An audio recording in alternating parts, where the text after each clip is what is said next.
حكي كله تمام. دلوقتي قولي لي أول ما أشوف هتقعد فين؟ بس أنا كده مش قادر أعمل ولا مش فاكر. تبدأ يجي هنا وأنت تقعد أنا يعني بس خلاص زين ممكن في إيه بقى بس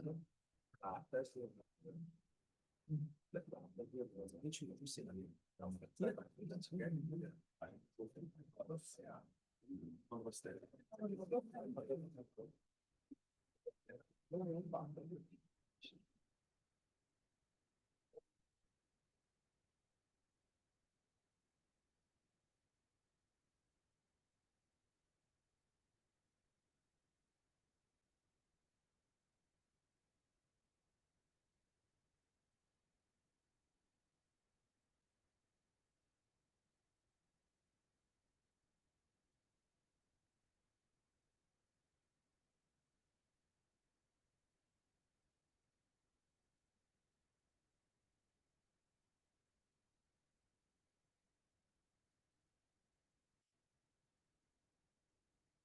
اه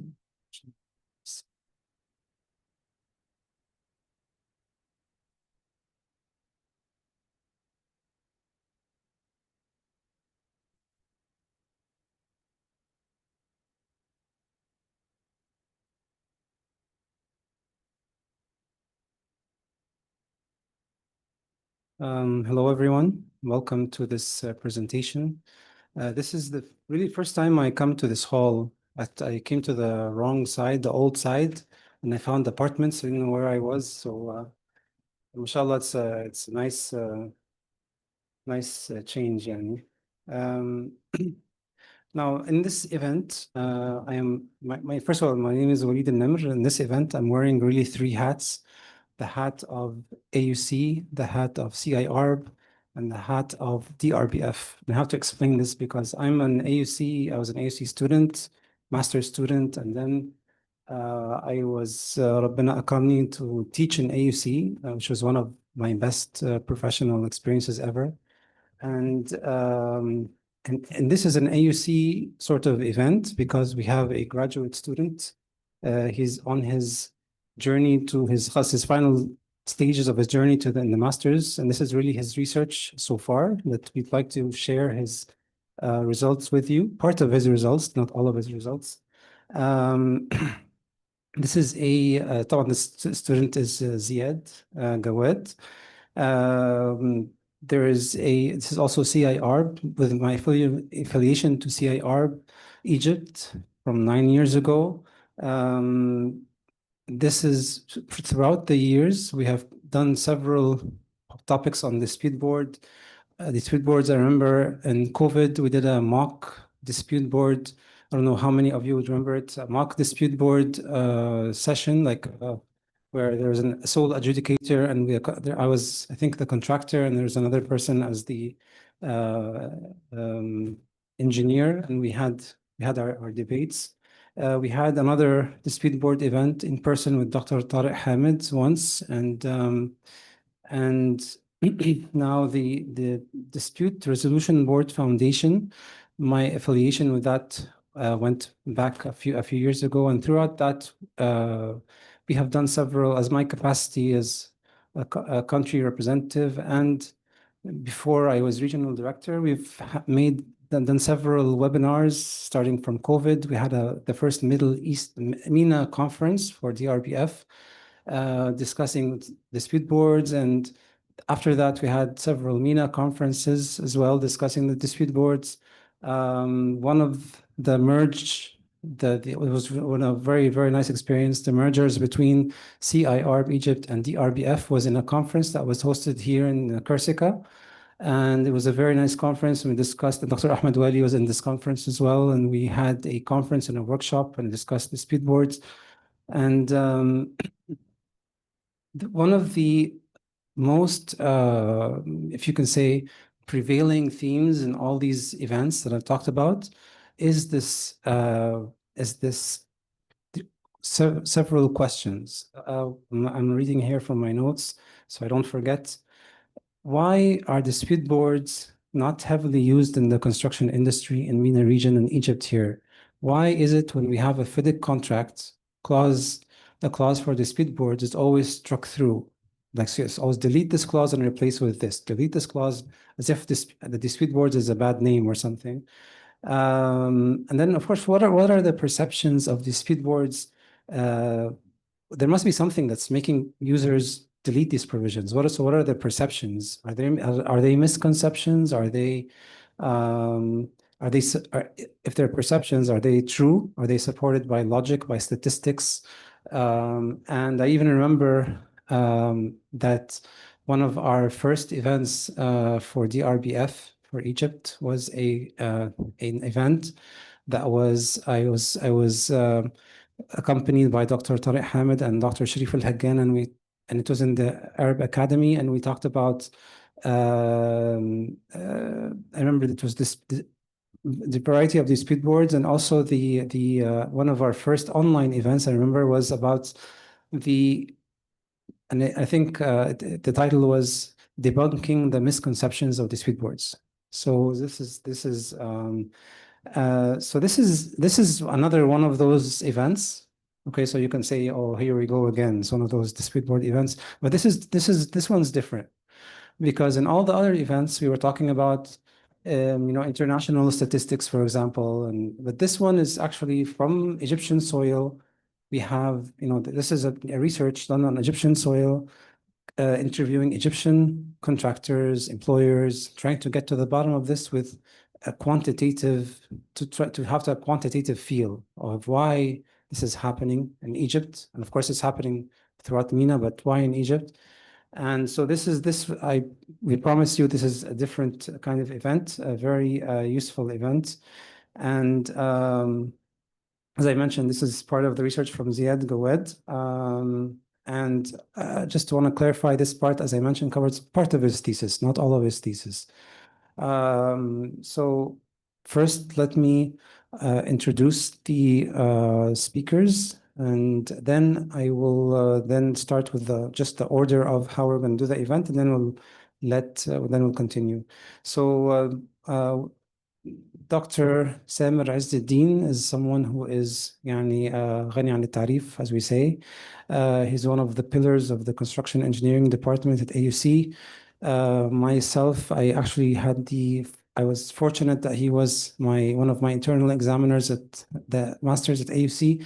Unfortunately, he was an internal examiner, and then I graduated and he joined the university. So he couldn't teach me. But he is طبعا, and is a very well-known practitioner.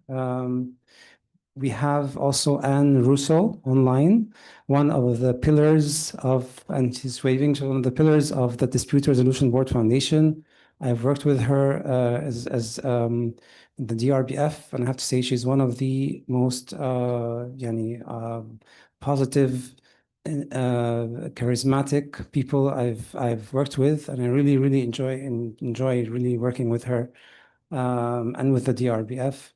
And of course, last but not least is Ziad. And this is, by the way, this is the second time the CIRB does this kind of event. Last year we had a student, Gehed, also Dr. Selmer and I, and he was talking about his research was on the advance warning in the FIDIC 2017 contract. So without further ado, now the order is just after this statement, Dr. Salman is going to say a statement, and then Anne will say a statement, and then Ziad will take us through his research. Again, as maybe if you've known the kinds of events that I moderate, I don't like theory and lectures and questions coming at the end. What we're going to do is we want engagement. So what's going to happen, Ziad is going to go introduce his research, and then he's going to hit a point where he talks about his interviews with people. We're going to pause, and then we want to discuss, and then we're going to go ahead. He's going to share another slide with the interview results. Then we're going to have another some brief discussions until and then he's going to share some quotes even with respondents that he interviewed, and then we're going to we can end the event there, and if there's time, you can ask general questions. So without further ado, Dr. Samir, the floor is yours. Thank you, Dr. Waleed, and thank you all for being here, either physically or online. I would like to start first, of course, by thanking Dr. Waleed for organizing this event, and of course, Ziad for doing the work, and hopefully it will be beneficial to all of us. But I cannot proceed without thanking, of course, CRCICA for hosting the event. I would like to thank them for that, of course.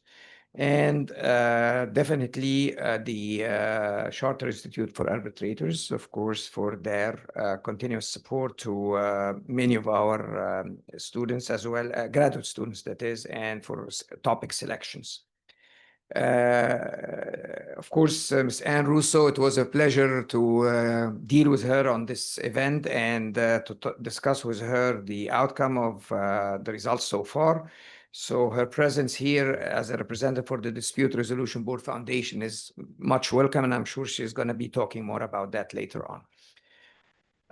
With that said, approaching this event, for me personally, on a personal note, I always approach them with a mixed feeling. Seeing so many familiar faces from different generations gives me that mixed feeling. The first feeling is to be proud, the pride of having all these generations around and still hopefully more of them to come. The second one, it's to the feeling that I'm getting old. And I'm seeing so many people around, and I'm still around. So that's the mixed feeling, but it always ends up with, of course, on a positive note, that it is a pleasure to see you all. As Dr. Waleed said, this is an AUC master's thesis, part of the program of the graduate program at the AUC. But most of you might know a little bit about the AUC, but those who are not that much familiar, let me be very brief about it. The AUC has an undergraduate program, the construction engineering program, the first construction engineering program outside the USA, and it was first accredited by ABIT, the US agency, back in 1995, many years ago, and still is accredited by ABIT. It has, of course, the undergraduate program as well as the master's degree and even a PhD program in the area of construction management. The vision that we have for this study, either on the undergraduate or even on the graduate level, is to provide the construction industry with what we call qualified graduates that can give what's called added value to the industry. Not more of the same, but rather few of added value. And that's what we have been trying to work with over the last years. I've been in the AUC for many years. I won't say how many, but for many years. But the point here is the industry have changed, and so is our program. The program is adapting to the changes in the industry, not only in Egypt, but also abroad.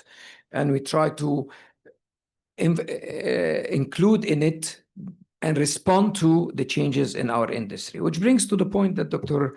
Waleed has indicated. Of course, any research requires the rigor of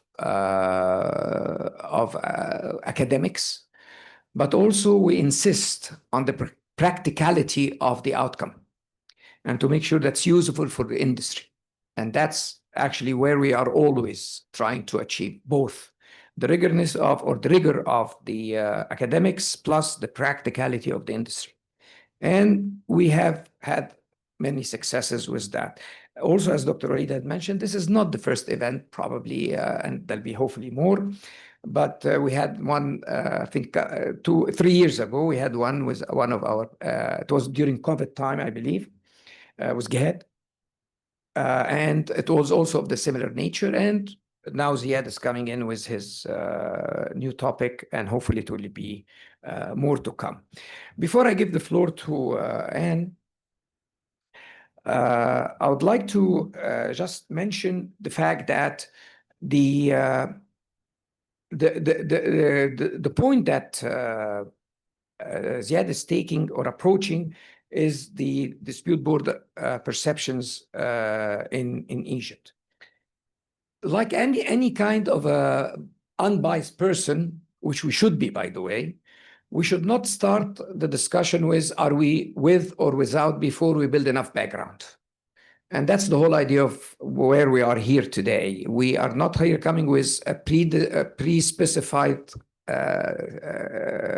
status. Are we for it or against it? We would like to hear, absorb, digest, and then hopefully reach a conclusion. However, it's a tool. We have to admit that. It is a tool. The question is always, is that tool suitable for that environment that we have?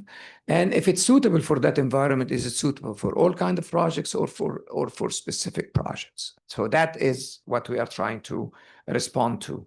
And like any tool that's new, it has its resistance. And we have a saying, if you allow me to say it in Arabic, الإنسان عدو ما يجهل. We always say that. So we need to know so we can make a fair assessment of that tool to be used, yes or no. And hopefully sessions like these and discussions like these will help all of us to make a better decision. With that, I'll stop. I hope I did not take too much time. And I yield the floor to, I think, to Anne is next. And it's floor is yours. Thank you very much. I'm delighted to be here with you today. And I think the timeliness of this particular topic is right on point.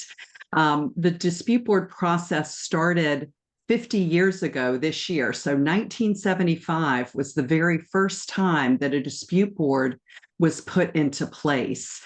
And the DRBF is a global organization that's really focused on expanding education and awareness about the dispute board process. And we're gearing up to celebrate our 30th anniversary next year.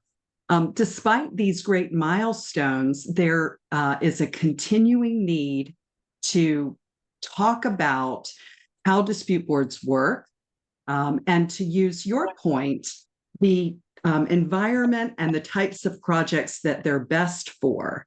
And so continuing to shed a spotlight on education and communication about dispute boards, perceptions, misperceptions, is right in line with really what is needed for people to be able to grasp them and deploy them effectively for the improvement of the industry. And that's really what that initial motivation to start the dispute board process came from. There were some crippling claims and disputes that were really affecting the underground tunneling industry to the point where something had to change. And it was the engineering community that came together to try to identify a new way to move forward using a neutral panel for these complex projects. And the results of that first board were undeniable. There were 2 bores of a tunnel in Colorado, in my home country, and the results of the claims comparison to the first project, which were about at 100%. They had 50 million in claims, and this was in 1975. Compared to the results from once they put the dispute board in process, everyone knew that they were on to something that could transform how projects were managed. But naturally, as the process has evolved and expanded, moving into different countries, different types of projects, it was essential that we kept that light on how to amend the process for different realities, and also to continue to acknowledge and recognize the different ways that process is the same no matter where the process is being employed, and then what fine-tuning needs to be done for different types of projects. So getting this feedback from the communities and the stakeholders that you serve, I think is essential. And I think it will go beyond just Egypt, I think that we'll find that some of the perceptions that people have about the dispute board process may be universal, may be consistent with the industry itself, how people approach project management, as well as human nature. So much of the dispute board process is really focused on the avoidance component, which is different from the resolution piece.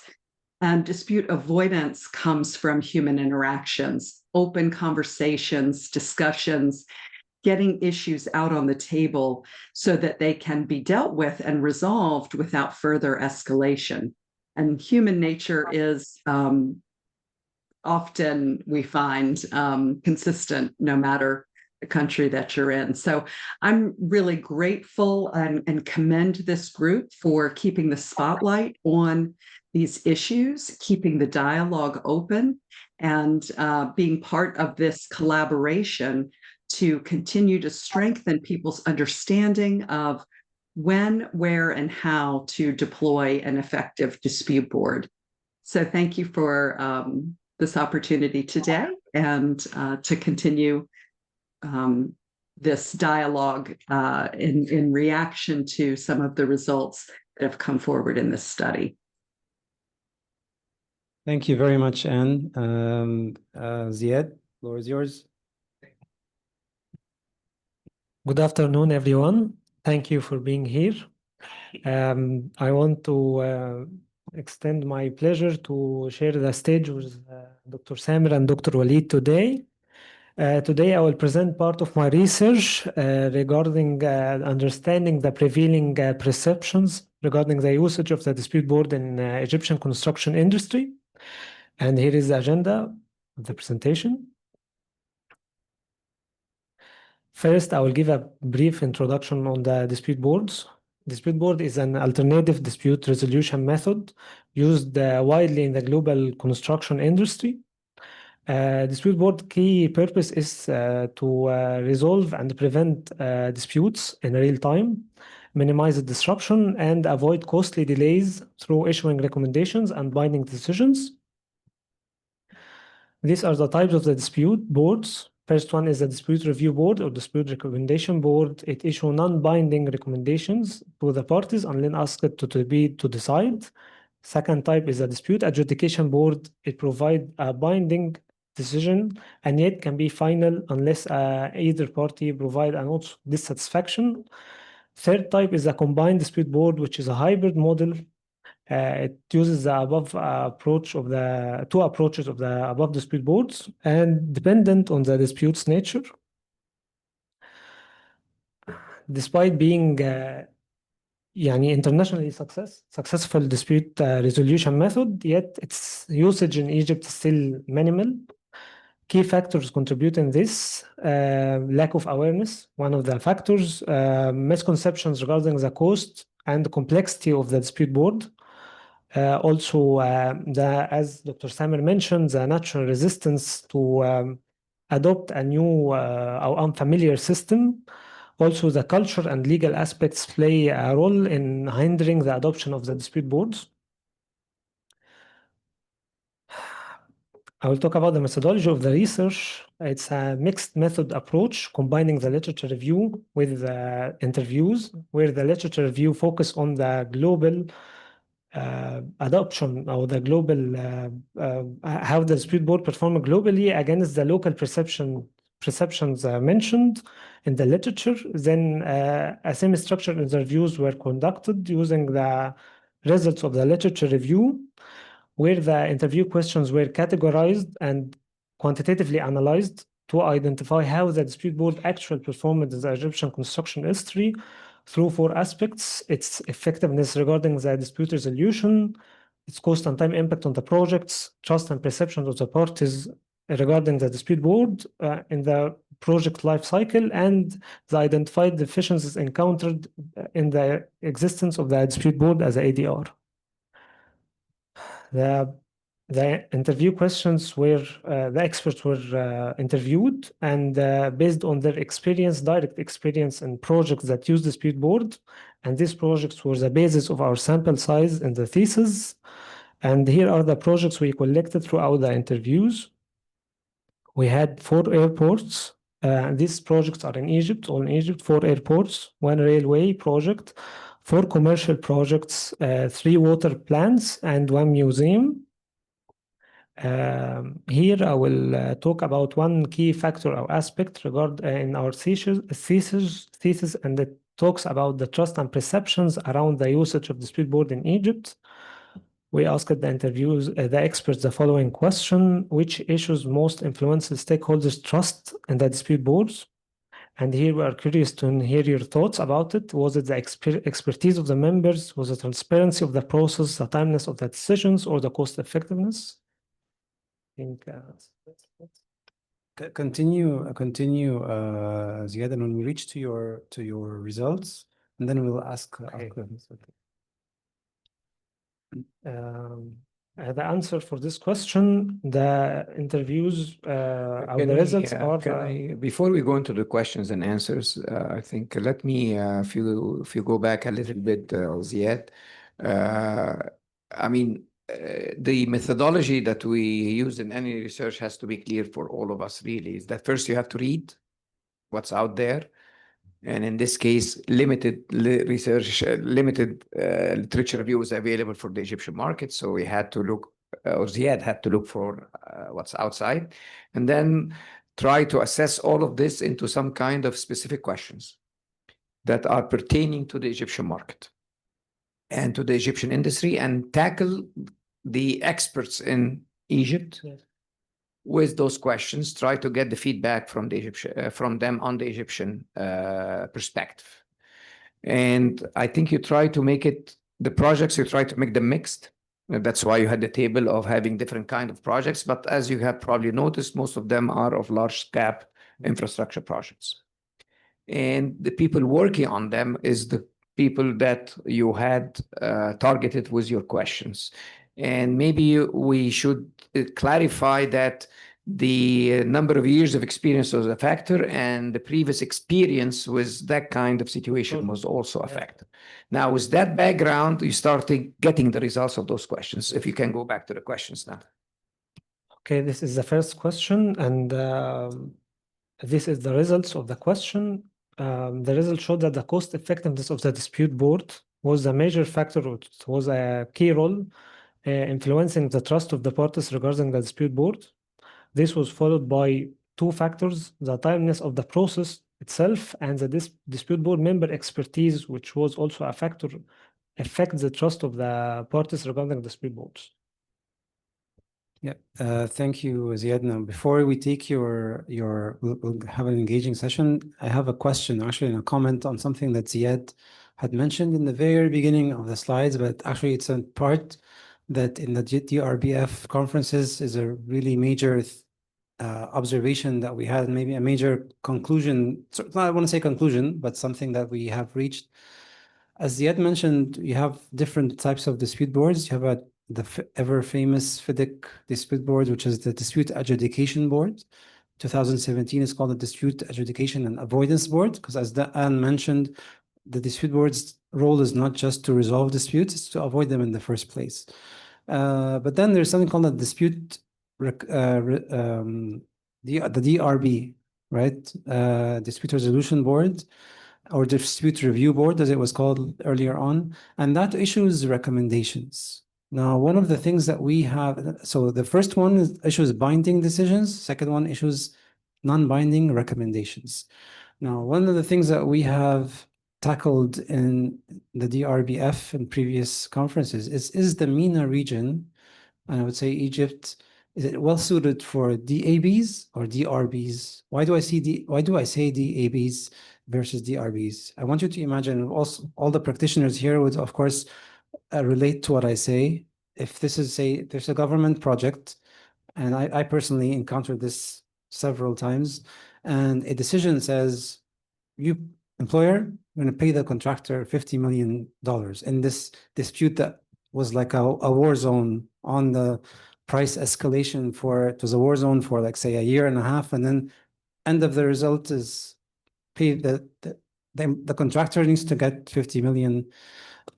Part part of the issue is the employer sometimes, of course, the employer or the contractor, whoever has the decision against him or her, would say, "No, I'm not gonna. Why do I pay this? I'm not gonna pay this. This is you can't force me to pay this." You know, so it's not really the decision; it's the binding part, and some people cannot accept it. And actually, as Anne mentioned, we're human, and there's a human factor here. Is that can an entity accept to be told, "Do it. You're gonna pay it." You know, so and what happens, and it's going to come to this, that the employer says, "No, I am not implementing this decision. I'm taking this further." But then when you try to explain what this is binding, for the contract is binding, then it becomes a whole other. So my question to you, before we go into this slide of theirs, do you think a DRB, which issues a non-binding recommendation for the parties to think it over and come to a settlement together, more appropriate, or a DAB, which forces the parties to implement a certain decision? By show of hands, how many think that a DAB is more appropriate in Egypt and the Middle East? Binding, yes. How many think a DRB could be appropriate? Okay, then FIDIC's on the right track then. Okay. Okay, then shall we discuss the comments from Ziad? So this slide talks about, first of all, if we'll just let Dr. Samer and Anne comment first on these results, and then we can take the floor. Anne has a comment, and then I follow with mine. Okay. Anne? Sure, thank you very much. Trust in the dispute board is the very first step, right? Selecting the right parties based on their expertise and their knowledge of how to implement the process really helps get the process off on the right foot. I would argue, Waleed, that the non-binding recommendation is still an effective component of a binding DAAB, because you do have the option of the advisory opinion process and some of those early techniques that perhaps stop an issue from escalating to needing a binding decision. And I also acknowledge and agree with your comment that often those early intervention mechanisms, like the advisory opinion or a non-binding recommendation, can be essential in getting the parties to keep talking, keep negotiating, and resolve the issue themselves. That's really the ultimate aim, to resolve the issue, to get to a solution, rather than a resolution necessarily that's by the third party, but get to a solution that keeps the project moving forward. So I think that the board member expertise and the cost effectiveness the process are essential, as demonstrated here in this question, but that it is really the beginning of the process and how that is impacted all along the way. Thank you, Anne. Actually, my comment on the slide probably would be on the 4 factors that we have, or that you have asked them at the beginning, asked the expert. I think we had, 23 or something, 23 or 24 experts, something like that? Yes, we reached. Yes, 23, 24 experts. So the question mark could be a sample size, all of that. I think that's not the issue to discuss today. But the point I'd like to raise is that there is no dominating factor that's influencing the decision. I think it's kind of, I won't say evenly, but it's distributed among the experts, that all 4 factors somehow have some kind of an input or an influence on the decision. So that's probably a more holistic conclusion to get from this slide, rather than looking at which one is higher than the other, because that could be debatable. I don't know what you think about that, but that's my look at this kind of slide. Thank you. Yeah, I just I'm actually surprised that the cost effectiveness is actually there as number 1, although this was actually the most discussed factor in everything about the speed boards. And actually, did the respondents, Ziad, they think the speed boards are expensive, but then did they compare the speed board cost to the overall project costs? I think the experts in their answers, majority of the experts said that the cost effectiveness in the part, regarding the parts specifically in the employers, think that the dispute board is it's a waste of money. It at the end it doesn't giving a binding decision, so the cost will be paid to the dispute board members will be a cost on the ground. We will not will not get any benefit from it. Since the dispute, we have already the intention of escalating the dispute to arbitration and litigation. So they saw that the cost will be paid to the dispute board. The process overall can be saved in other aspects in the project. Maybe the last point I want to say before I open the floor to a question to the audience is I'm also surprised about the timeliness of the process, because in a FIDIC contract, for example, the process is so like it's a clockwork. It's like 28 days this, then this. So can you shed light also on what did they tell you regarding the timeliness of the process? Some experts, they throughout the process of the dispute board and the projects, they said that the dispute notification process was time wasting process. This comes from a mixed reasons. One of them is the availability of the dispute board member itself on the project. And then they also some members said that the process itself sometimes it extend the duration defined in the contract, whether it's 84 days as in the FIDIC contracts or another duration. That's why they frequently choose that the timeliness of the process is also a waste of time, or not a waste of time, but it takes a long time. That's what mentioned in the contract. Thank you very much, Siad. Very, very interesting. So let's have two comments from the audience. Anyone who would like to comment on these results, whether it aligns with your expectations or whether it doesn't? And just this is an open discussion. So we have those 4 factors about the impact of the trust element between the practitioners and trusting the dispute board process. Does anyone have anything to share on any of these 4 points before we move on?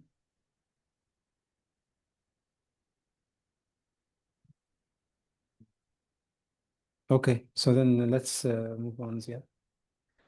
Okay, this takes us to another questions we're asked to the experts. How did the level of trust in the dispute board process changed over the course of the project? Did it increase or decrease or remain unchanged? And the results show that there is a notable increase in the dispute board process and the trust in the dispute board process among the contractors, versus an average decrease in the trust of the employers in the dispute board process. We can have a comment from Dr. Waleed on this. Yeah, again, we'll do like we did before. I'll this time I'll start if Anne and Dr. Samir allow me. I think it's interesting that that the results show that contractors have a bigger trust in dispute boards than employers. One of as I was reading this, one of the thoughts that came to my mind is another question: who often starts a referral to a dispute board, a contractor or an employer? And from my experience, at least, it's predominantly contractors, because a contractor feels that its rights are not, met, and the engineer did not really do what they can contractually to preserve the rights. So then they go to the dispute board in an attempt to get these rights. So on the other hand, the employers' referrals to dispute boards are minimal. Just my opinion. And maybe this is why the trust element is increased, because the contractors are going to the dispute boards to try to get their rights. And I think my career is predominantly on the engineer side, so I know that a lot of times the employer's team or the engineer's team feels confident that this case we'll win this case because we have, say, the contract we have, and there's perceptions like that you have a strong, both contractors and employers, you feel that everyone feels that they have a strong position and unbeatable position, but of course someone in this process has to not win. So Dr. Samir or Anna, I open the floor to you to share your thoughts. Okay. Again, I always like to look at these kind of results in a holistic way rather on a specific, the numbers themselves on specific. I think what we can see here is two things, at least my comments on the slide are on two levels.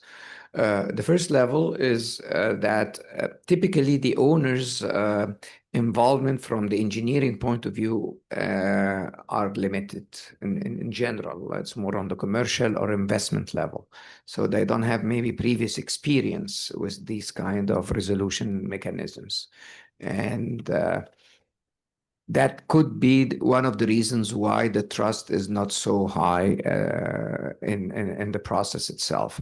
And the experience itself, during the experience itself, is in most cases for the owner is agonizing. It requires a lot of meetings. It requires a lot of documents preparations, things that might not be familiar with. So that adds to the fact that maybe the level of trust in the process, it's somehow eroded. On the other hand, the contractors are, in most cases, are seasoned institutions, have experience in this and other kind of processes, and they see good results if they have the proper documents. So the level of trust is kind of high from that perspective. That's one of the explanation that we could use for that. And that was the first comment. The second comment is, as you also see, it depends on the types of projects. Are they governmental? The client, I mean the owner, that is the owner a private sector or a public sector? I don't think that's reflected here, or you did not address it here. So if we start dissecting it to private versus public, maybe we'll have a better understanding of where the different types of owners do stand. If you have a comment on this, Ziad, Fadal. Yes, the employer's background it's always it's a public sector, not a private sector. I had only one or two projects where there is a public in private sectors from the employer side.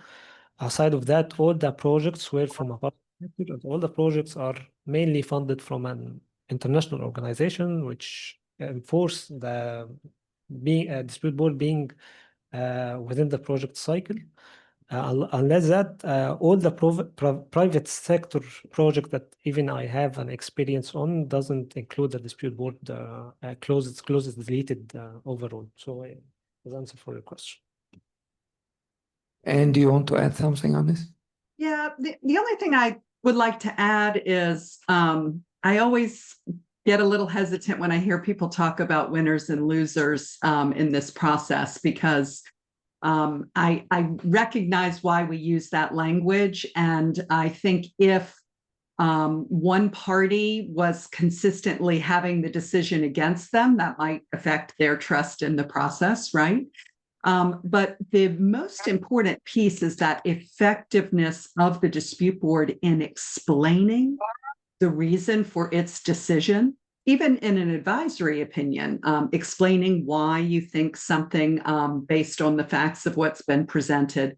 Then if you go through that more comprehensive hearing process, when the dispute board gives that decision, it should be clear how it came to its conclusions and presented in a way that the losing party can understand and accept it. And I think that that piece is really essential to carrying that trust forward. And so we don't know to what extent these respondents felt that they had always had a fair shake from the dispute board decisions.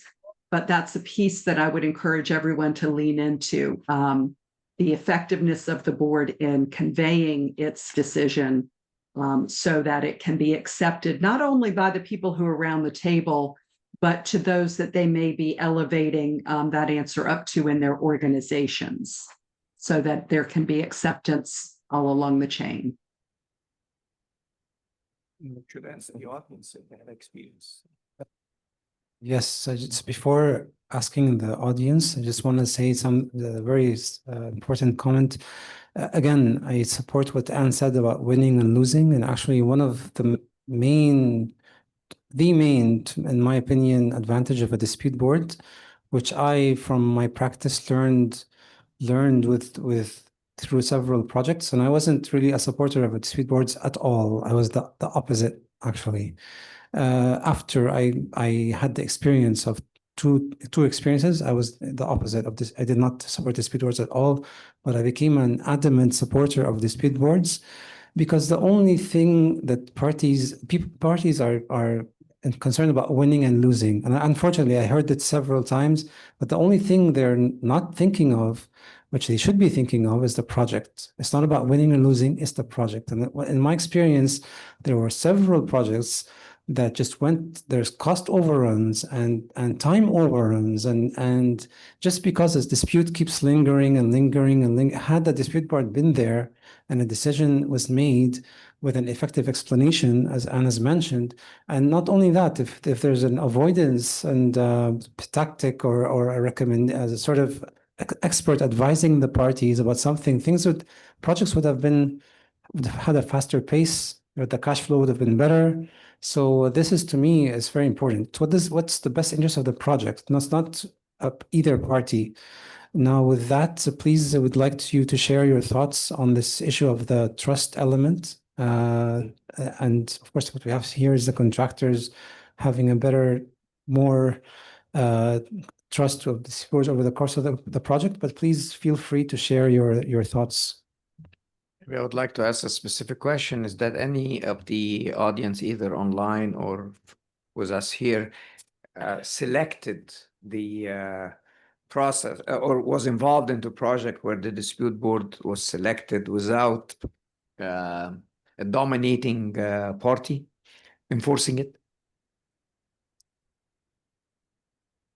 From my side, no, as a contractor, I haven't been in a project that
Thank you very much for the input. I think that it sheds a light for you, Ziad, later on to elaborate on your research, of course, on this.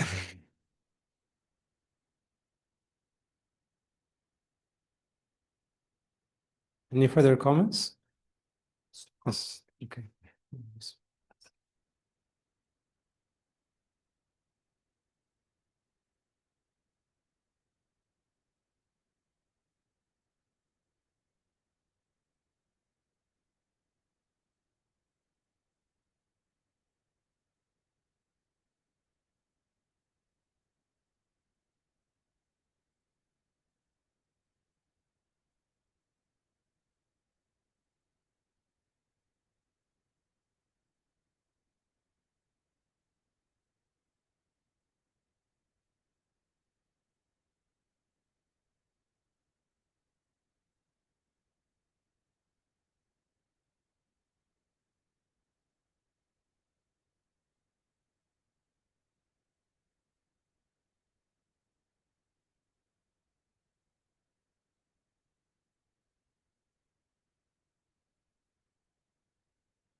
We just make the total figure and submit it, and they can compensate it. Oh, thank you very much. I repeat once again the first type. Okay. First type is an instruction for the government to tell you from this date to this date, this period, you have to pay extra percentage to that figure full stop. So you don't have a choice. But for the second type, again, I tell you, and this is very dangerous, by the way, because he is going to pay, like Ministry of Housing, for example. You are not going to pay as a consultant or owner. They're going to pay him for the inflation or whatever. So you don't have to interfere in the first case. Second case, which is the most dangerous case, is they're going to tell you, okay, we're going to pay if he, in your opinion and your analysis, deserve it. So this is the most complicated. The third case is between two parties to settle this. I will not talk so much because your time is precious. So the second case is extremely dangerous because one word in the decision of the government to tell you, please look at this, evaluate, and tell us whether he deserves it or not. So you as a consultant with your criteria is in front of the government to tell them, as per my analysis, please pay him or he doesn't deserve it. So you are now in front. I'll take the very beautiful, strong word of a professor. He said they lack the mechanism. Once again, I'm sorry to tell you that I can see whether they cannot understand, because the criteria is some gentlemen, they don't know that the criteria, the standard criteria, which the governmental institution could bring an expert to analyze whether your criteria was good or not. Otherwise, it's going to be misunderstood and you're going to be like, they're going to tell you you were biased. There is no other interpretation. So you're going to be in front of so many critical situations. So to make a long story short, the body, he should interfere in conclusion with the dispute board. Otherwise, it's meaningless. The planning and scheduling manager, because I'll tell you the brief of planning. As you know, planning is to break down the project in small pieces, so proper level of detail. Otherwise, the contractor can play games with the gray areas. So in small pieces to ascertain control, like Dr. Waleed said, it's a control every week. You cannot leave the project to just go in a very bad situation and say, okay, I'm thinking about it for 90 days. No, it's not like that. So the planning is to break down the project in small pieces to ascertain control in all part of it by defining what work is to be done, when, how, with what kind of equipment, and who gonna be responsible for it. Somebody should be understanding the nature of the project and also the contractual areas. So in conclusion, this person in particular is not to be subject to legal questioning by authorities, to make it clear. To have this in your submitted criteria, which is type number 2, I have followed. I'm the consultant who is who's dedicated by the owner. So the owner has no responsibility because the ministry gonna pay. So you are responsible. So I have followed this criteria, and this is the planning and scheduling manager, and these are the actual dates, and the actual dates compared to the targeted dates. Why? Like you said, was the contractor playing games that he was delaying because he smelled before that they're gonna compensate him after 6 months? Or when did you, as a consultant, submit approval for his, submission or IR or whatever? So you have to clear this, otherwise, you know what I mean. So the dispute boards, in conclusion, they have to include as a compulsory element the planning and scheduling manager as an interference. There is no separate entities anymore. So just to scrutinize this word by word in the contract and week by week in the update, and see what effort had been done every week along the project period till the date, and they have to furnish this criteria that you have followed and submitted to the ministry to pay. Thank you very much. Thank you, Engineer Islam, for your thoughtful thought. I'm thought it's I can see it's based on so many years of experience. Thank you. Thank you. Bashmans Yusuf. Yusuf. Sorry. You'll be next.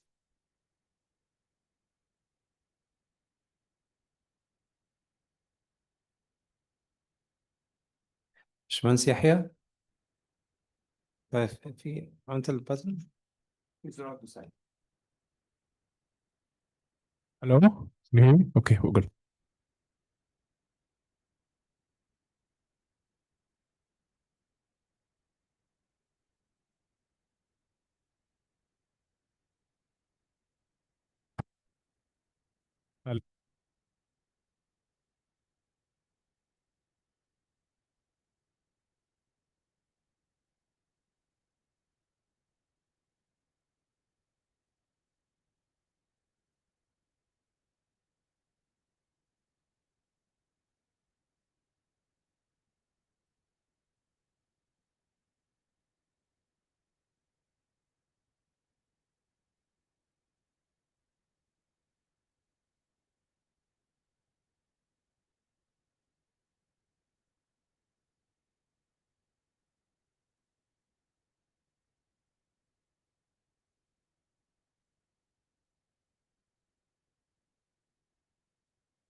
Given that effort does not hide the quality of the work being completed.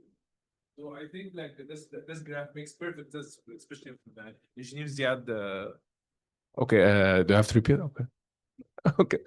So especially when engineers Ziad said that most of the projects were in the public sector, it just clicked, and the dissatisfaction of the employer or the public sector government, it makes a lot of sense also as well that the government is not really used to for someone coming and obliging them to pay something or to follow the contractual framework that they signed on.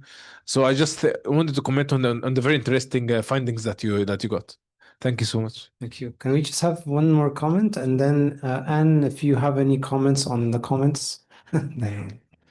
Thank you all. I'm Dr. Nadal Al-Nazir, Vice President of Court of Cassation. I had my PhD about the DAP, especially according to the FIDIC contracts. I think that the main problem of the DAP that there is not covering legal or legislation decision. the DEP took the decision, and like the Dr. Waleed said, you must pay $500 or $50 million. And then I know that I can go to arbitration, and this decision of the DEP is not binding or final decision.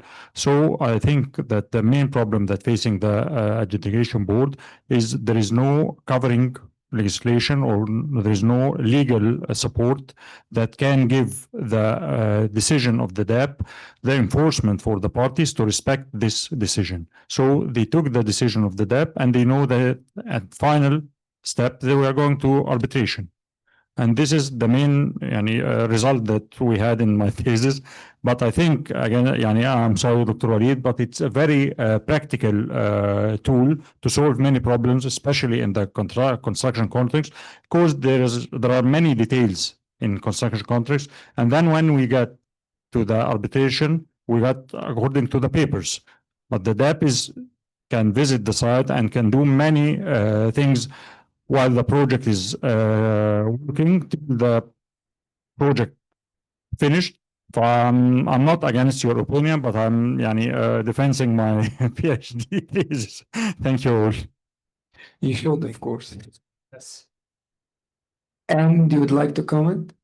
Sure. And I must note that I couldn't hear a lot of the comments in the room. There was a disconnect with the audio during that phase. So I heard this last comment, and I actually would like to maybe comment on that as it relates, I think, to the slide that we were discussing earlier. A lot of the comments that I was hearing were about that the effectiveness of a dispute board was not holding because there's this idea that you can go on to arbitration and litigation, and therefore the dispute board process is spending time and money that's unnecessary because of this escalation to other forms of dispute resolution. And I think this is a fundamental misconception about the process. If you look at the King's College study that came out at the end of last year, the majority of decisions remain at the dispute board level and do not escalate to arbitration and litigation. Yes, it is available to you, but is it a good decision to make? Arbitration and litigation, no doubt, cost a lot of money. You are reconstructing what happened at an issue previously. That is why the cost effectiveness of a dispute board is valued, because it is being addressed in real time by the project personnel who are dealing with that issue at hand. So if you can resolve this issue at this stage, the time and certainty that you have in accepting the decision and moving on with the project is where that real value comes in. You look at the King's College study, you'll find that even those that did escalate, and they found less than 10% escalate to arbitration or litigation. And of those that did escalate, rarely was the decision overturned. So now you've spent additional time and money to get the same answer that you got from the dispute board. So I think some time should be taken to lean into understanding how resolving the issue at this stage of process, and to your point, Waleed, about doing what's best for the project, keep it on time and on budget, keep the cash flow going, keep the project moving forward for the benefit of all the stakeholders, including the end users of that project. I think that's where there's a misconception coming in by over focusing on the fact that you can escalate rather than talking about why you don't need to escalate, and that the results can be found here at this level of dispute avoidance and resolution. And I picked this up too because there was a question in the Q&A put forward by one of the participants about the use of dispute boards as a tool in the ADR toolkit. That absolutely is where the DRBF feels that we fit in the ADR toolkit. And when deployed effectively, there is always a place for arbitration and litigation, but we'd like to see these techniques, whether it's mediation, dispute boards, facilitation, these other forms of ADR used properly and with confidence can really take their place in dispute resolution for the betterment of the industry. Thank you. And Dr. Ahmed, you had a comment? Yes, my name is Ahmed Wali. First, I would like to thank. It's a pleasure to attend this event and to listen to my professor, Dr. Samer, my colleague, Dr. Waleed, and to my student, Ziad. Hi, Anne. It's been a long time. Just a quick comment. I totally understand your point and your PhD issue. However, I would like to confirm what Anne said on a different level. Usually when we are working, we have an issue with the technical issues that were on site. And we always say that we hope that we were available during the project and we were there to see and visit and understand the process. That's why we try to depend on the engineer's point of view, because he is normally the fair party who was there during the project. However, we understand that sometimes the engineer's point of view may not be the most just or the most unbiased decision. That's why even when we have a dispute board decision and the dispute move forward to arbitration, normally the arbitrators, from my point of view, will depend on the decision of the dispute board for the contemporaneous issues. Maybe if there is a legal issue that they can review it, but on all the technical and contemporaneous issues, I think that the dispute board decision will be approved or confirmed by the arbitral tribunal. Thank you. Thank you, Dr. Ahmed. And well, actually, let Ziad go to the next very important slide. This is the challenges. Maybe we'll have time later on make overall comments, because we don't have. I don't want to use most of the time, so I'll hold my comments to the end. Okay, another aspect was investigated in the research regarding the reported challenges of using dispute boards in Egypt. We asked the expert the following question: what specific deficiencies or challenges have you identified in the dispute board deployed in your projects? The leading challenging or deficiency reported by the experts was the delayed assignment of the dispute board member by the employer, as Engineer Mustafa mentioned. Most of the experts mentioned this issue, that always the employer tended to procrastinate the assignment of the dispute board member, which make it lose its preventive rule.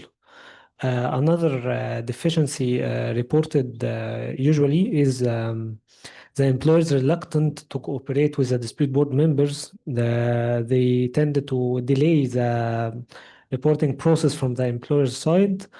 Another challenges were reported, such as the ad hoc usage of the dispute board, the availability of the dispute board member at the time of the project.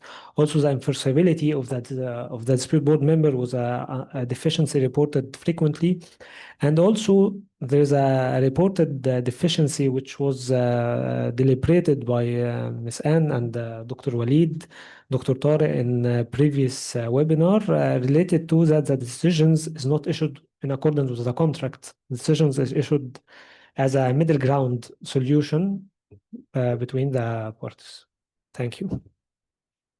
Okay, now this slide is really a loaded slide, and we could have had the event on just this slide. And actually, I told Ziad because he, in the initial draft of this presentation, he had a lot of things to say, and I told him, look, let's just zoom in on the trust element and the misconceptions element. And this is why I told you in the beginning, this is not all of Ziad's thesis. This is just a part. And I'll have to leave in just a few minutes because I have a plane to catch. But I just wanna comment on one element, and maybe this time we really want to discuss and we want you all to engage. And I want you to look at the screen and look at those challenges that have been reported by the people Ziad interviewed.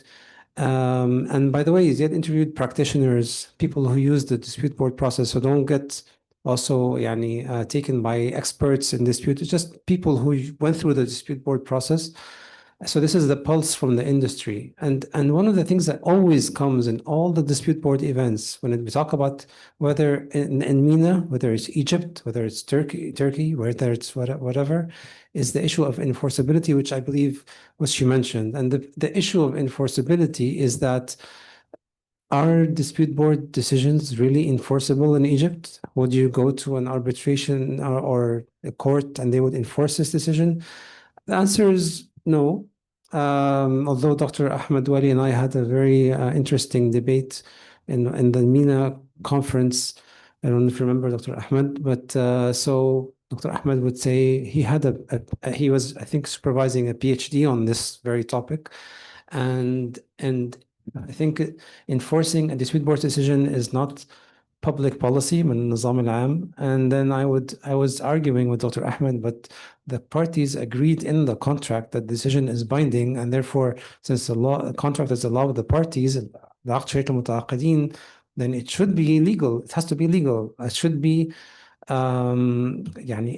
enforced by law, because the law supports the contract is law of the parties. We had a whole debate on this, but the fact is, no, it's not enforced, because legally it's not enforced in the Middle East. But one of the things that we raised in the DRBF events, and I really want you to think of that, is there's an observation I had, and I called it the psychological impact of dispute boards. Because this is coming from my experience. When there's a dispute board on a project, and we're sitting in a hearing for the dispute board, and we've prepared all these submissions, and you put everything you have on the table, and the site team have been exhausted with preparing all these documents in addition to administering the contract. And as Anne mentioned, there's this should be well articulated decision with a few pages that goes through what the parties said. All this has an impact, because then you're thinking, if a party did not get the decision is in their favor, I'm not going to say win or lose, as Anne mentioned. If I go to arbitration, what will my odds be? So then what happens is this forces the parties, let's talk. If you notice in the dispute board, in the FIDIC contract, the chronology of the clauses, there's a dispute board decision, and then there's something called amicable settlement. Why is that? Because when the decision is made, it's not about enforceability. It's not about forcing someone to, it's about, okay, now that we've gone through the process, let's talk it over now. Let's put the dispute board engineer aside, and let's try to settle this together. And when it's settled together and there's an agreement, this agreement is enforceable by law. So it's not about it's a means to an end. This is, I think, one of the powerful things when it comes to enforceability. It's not about the legal enforceability, it's what the impact of this will do to the parties coming together and reaching an enforceable contractual amendment or something like that. I'm very sorry I took so long I had to get this out of my chest. I always do in all the events, but I leave the floor to Dr. Samer, Anne, and everyone to please engage in this very important slide. Go ahead, Anne, if you want to. Anne.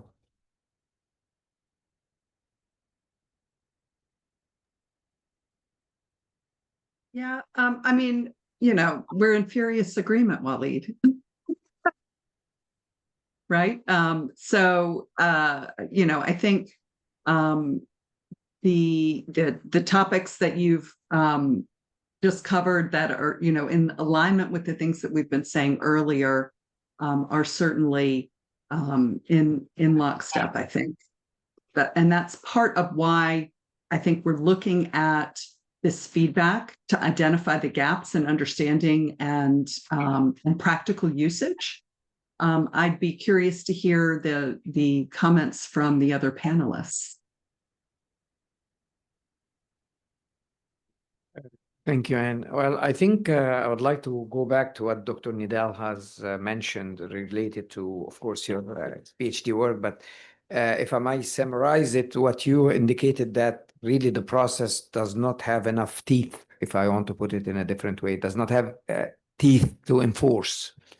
I think that was the main issue that you have raised.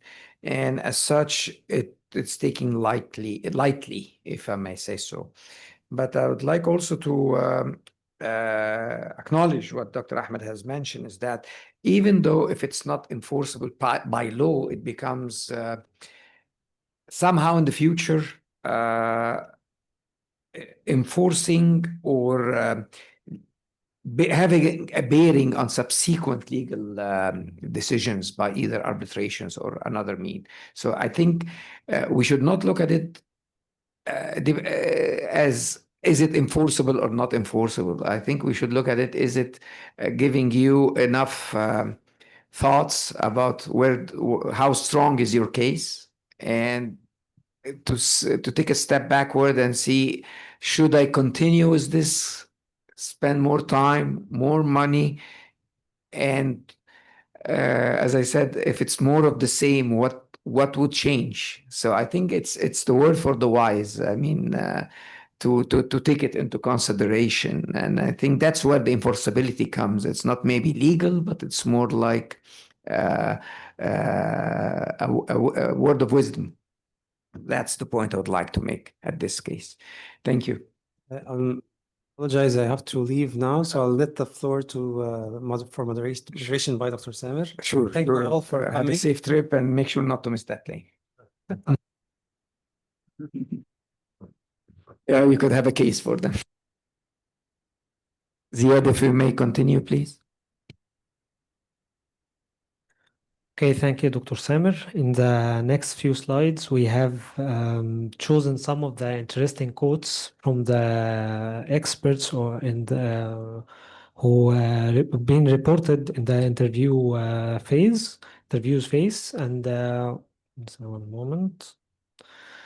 The first quote is from a dispute board member. I will leave a moment to you to read it first.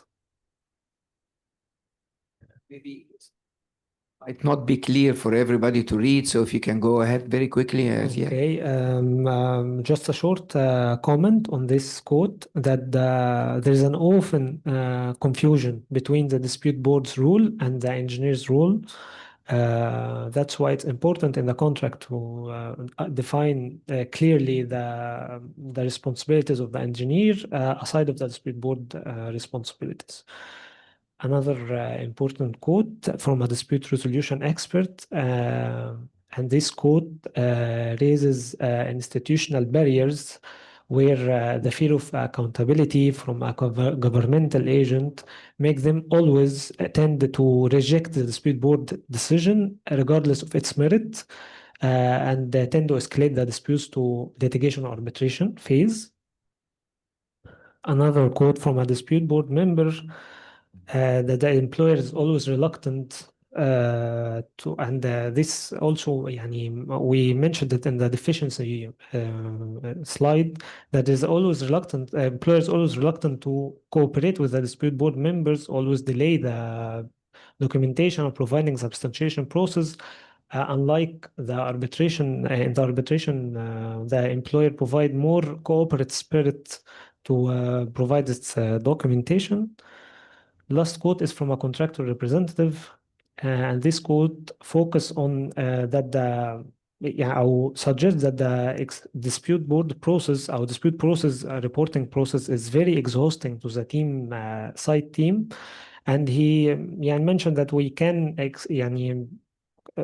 disconnect the site team from this process and consider reviewing the dispute board within a higher seniority level, just to not to disrupt the process, the project's progress. And by this quote, I wrap up the presentation. Thank you for being here. Dr. Samer, if you have comments. Okay, thank you, Waleed. Thank you, Waleed, for your presentation. And as it was indicated earlier, this is an ongoing process for Waleed, at least, because he's still not finished with his work.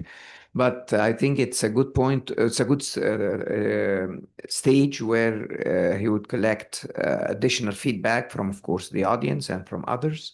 And also it gives us, or gives him a way to rethink his research and add to it, as it was many good thoughts were raised today. At this point, we'd like maybe to open the forum for general comments, if any. So let me ask first if there is any questions or any comments that anybody would like to share with us. Yusuf, Engineer Yusuf, first. Can we have the mic, please?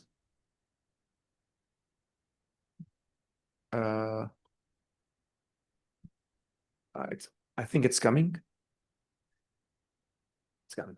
Yeah. We'll just give a minute. If we don't have a mic, I think you have to raise your voice again. I think they had the problem with the battery, it seems. So, Malish, Yusuf, can you are used to raise your voice, so it's okay.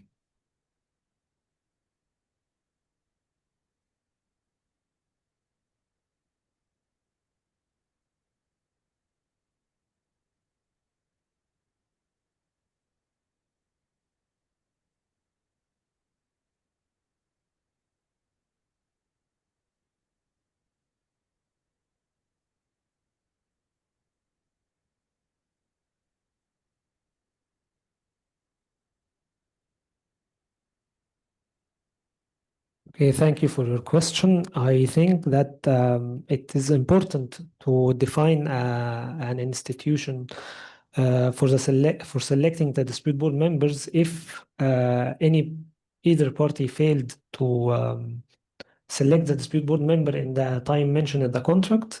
However,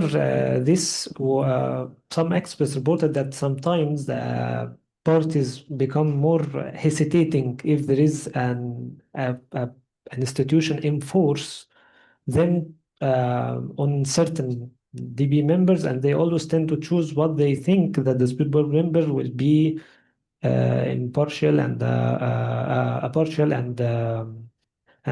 serves the best interest of the project. I thank you so much. I understand the concern that the firms or employers might have, but when it comes to something like this, I think it's more fair, it's more professional, maybe even more neutral to have someone that's specialized in this area of ADR when it comes to CIRB or ICC or whatever the institution that you're gonna choose. Something like this, I think, might actually build some kind of trust. I understand. I totally get the perspective that we know Dr. Ahmed Samer and we trust him. We want him to be the educator for this case. So I totally get that, like 100%. However, it's like I think this is where this should be going, like in the coming years. I can see Anne is dying to. Yes, thank you very much. I might have a contrary view to many in the room. I go back to that earlier comment about trust. The DRBF recommends as a best practice a method of joint selection where both parties are equally selecting candidates from a pre-approved list of people who have the technical expertise and experience in dispute boards to be able to serve the project well. I think if you can't agree on your dispute board members, maybe that's an early warning flag that you're not getting off on the right foot. If you're really going to achieve that robust dispute avoidance and early prevention and acceptance of those decisions, you want to be developing that relationship and that trust from the start, knowing that you have selected the candidates that you think are perfectly appropriate for this particular project. The DRBF is leaning into trying to help parties identify candidates and train them on those best practice techniques for board member selection so that you can evaluate who has the marriage of both technical expertise, contract administration expertise, legal competence, as well as those what often are referred to as the softer skills, the ability to bring the parties together, collaboration, maybe even address one of those quotes that was just shared a moment ago on the slide deck about people delaying getting information to the board. If they understand that the board is a valued partner in progressing issue resolution, then that hesitancy may dissipate. So starting from the very beginning with board member selection is essential to that ongoing development of trust over time. So I encourage everyone to do what they can to select their board members with confidence at the start and not feel that they need to turn to an appointing body because they can't even get off that first step in an efficient and effective manner. So that's my. Very much. I think you had a question in the middle, right here. Yusuf, right there. Thank you very much for giving me the opportunity to ask a question. I'm Mustafa Al-Shanawani. I'm a law student. And my question is on a comment that Ms. Anne has proposed previously. Should we balance the fact that arbitration is much more effective with the fact that it's more costing? Arbitration might be more costing, but on the other hand, contractors might have much trust in it and in the arbitrators for the reason that arbitrators have a higher and more solid legal background. In the arbitration, we can also have engineers who also have a solid background regarding the field of engineering and constructing. So, and arbitration, I want also to say, is more flexible and unbiased, as His Excellency Dr. Has mentioned, and the doctor was sitting here has mentioned previously. Thank you very much. Thank you, Mustafa, for the question. I would like, Anne, you'd like to give a comment on this, but because I have comments and maybe and then you can get the final word, I think, which would be great.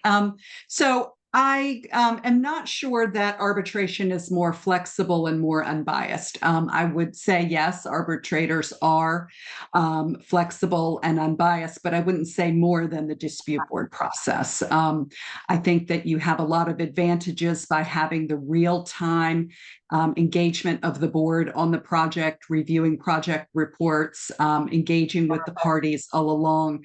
You're not having to go back and try to piece together what brought you to this place of needing to review a dispute. So I think the flexibility piece tilts in the favor of a dispute board over arbitration.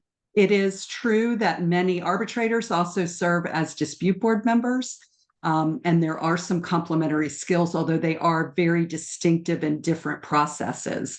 It is also true that it is very common to have a lawyer on a dispute board panel. We would generally, I have yet to find someone who advocates for 3 lawyers to serve on the panel. There's usually a preference for those technical experts to be in place because so often the issues are not legal, but they're actually things that have bubbled up on the technical side and then brought some uncertainty forward. So there is a place for legal experts, but to your point that an arbitrator can bring in an engineer, similarly, the dispute board can bring in more legal expertise if it is warranted on a particular issue. So it goes that way as well. And therefore, I would argue that the dispute board process actually brings more flexibility and security in being able to handle it in a cost-effective manner. You raise the cost of arbitration. That is a real reality. Arbitration can be quite costly.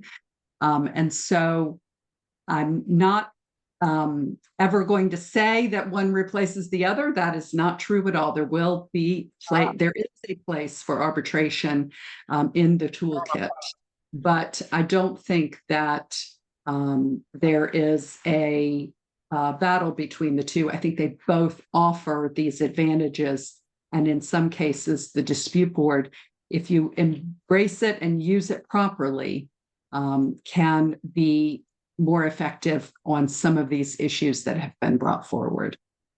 So I'll turn it back over to you, Dr. Nemr. Thank you. Thank you very much. Ziad, I think you have some comments and then I'll close. No, I think Anne gave the comprehensive answer regarding the comparison between the dispute board and arbitration. I want to highlight again that the dispute board have some of the advantages that you mentioned arbitration has, even more, that the dispute board can be available on the site during the dispute process, which may help and serve as a purpose of the dispute board to avoid and minimize any, not only disruptions, but also to avoid any disputes at the beginning, which make it more effective than giving the case to an arbitration at the end of the project, which make takes more time to review the case from the beginning and avoid substantiation and so on. I'll leave the comment to Dr. Sanger. Thank you. Well, Mustafa, thank you. I would like, please, if you have another question, I'll take your question. And then I will give my comments. Thank you, Dr. Waleed. According to your statistics and your survey, what do you think about the opinion of the parties? They refuse choosing the litigation board according to a legal issue or a technical issue? I think the refusal of choosing the dispute board was not addressed in my research, because I was focusing on projects which actually use dispute board. However, I would like to highlight that the cost of it's a separate case, but it's important to highlight that the cost of the dispute board was within the Egyptian construction industry, was within the international range of the dispute board cost globally, which is important to highlight. But returning to your question, CSIS doesn't address this question. So maybe Dr. Samer have a comment on this. Sure. Thank you.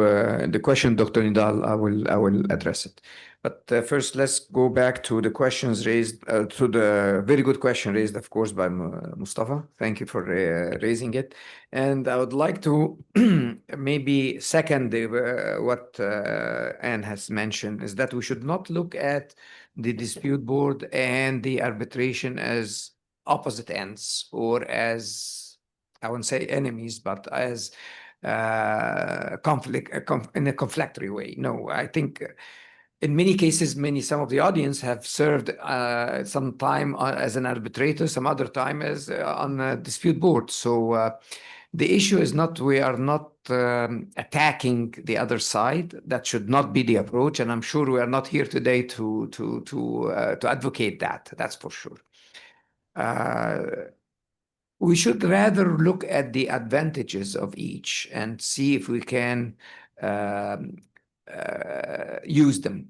The advantages of the dispute board is very clear. It comes at the top of it, the real time. The real time is that we are trying to solve the problem as soon as they become available, and instead on the spot by technical experts, as you did mention, Mustafa. And that's by itself, it allows the two parties not to enlarge the differences between them, and the animosities becomes growing more and more and more, leading to more trouble and more conflicts. So that's a clear advantage there. The point that you've raised, that the legal aspect is not present, I think Anne addressed that very nicely, but he said, if you want it, it could be available. Arbitration is there, again, for the enforcing part, the legal, and that's what Dr. Nidal is mentioning. However, the question becomes again very clear. why would I go to the second half of the game if I can see from the first half of the game that I'm losing it? Unless something drastically comes available. I have a new type of players. I'm going to change my game. I'm going to change. Something new will develop. But if there is nothing new coming in, why would I go to the agony of losing the time and having extra cost and put myself in that risk? So it is, how would I put it? It's a good alarm for you. It could be used as, look at it as a good alarm for you.